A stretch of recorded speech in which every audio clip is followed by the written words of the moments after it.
It's such a hot topic now, and there's so much misinformation about it. And I think that's what the challenge that we really face is educating the consumer to understand that we've been manipulating plant breeds and things for thousands of years. We've been selecting for different fruits and vegetables and cultivating them in ways to enhance the development of the fruit that we want or the vegetative growth that we want. The GMO precision breeding is really just a more scientific mechanism to achieve the results that we want.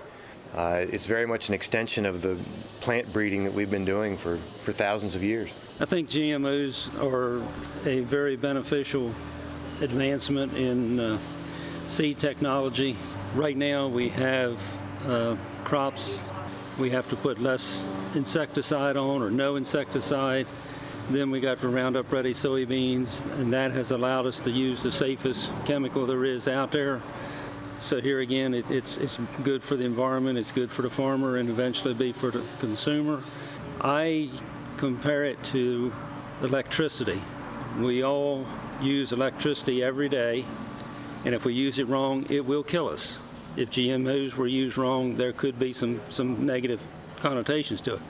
But none of us would want to be without electricity, and there's new uses for electricity every day. But it's really just speeding up the natural process. It helps us to reduce pesticide usage. It helps increase yields through reduced pressure from insects and disease as well that's transmitted with insects. So it's invaluable for us now, and we feel it's safe for consumer use. It's been tested and retested for many years and helps us to produce more food efficiently. I think consumers don't understand how much it helps farmers. Probably the biggest thing to me, consumers have the misconception that GMOs enslave farmers, that they have to buy this stuff from Monsanto and that they're held captive by it. We do it because it makes our jobs so much better, our crops so much better, and our business is so much more profitable.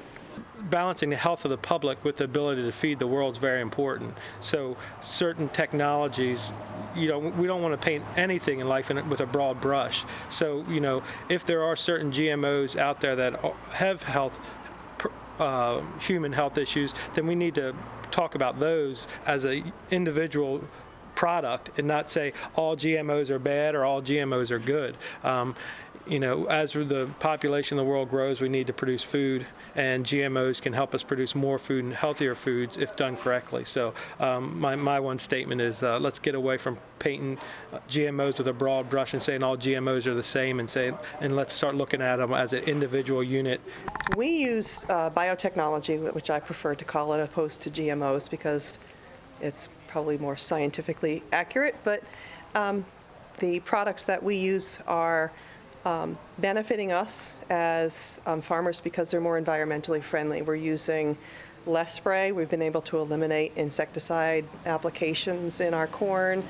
The herbicide tolerance that we use is a softer chemical compared to what we used to use to control for weeds.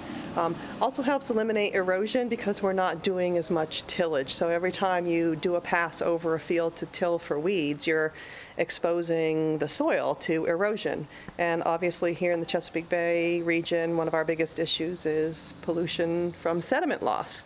And with sediment goes nutrients. So biotechnology has actually helped us preserve topsoil as well as significantly reduce pesticide use. One of the consumer benefits is a healthier fat from soybeans, which is called high oleic acid. And having biotechnology be able to change the fatty acid profile, the oil profile in soybeans to eliminate the trans fats is really a benefit for consumers when they have a processed food product that has eliminated trans fats because of biotechnology.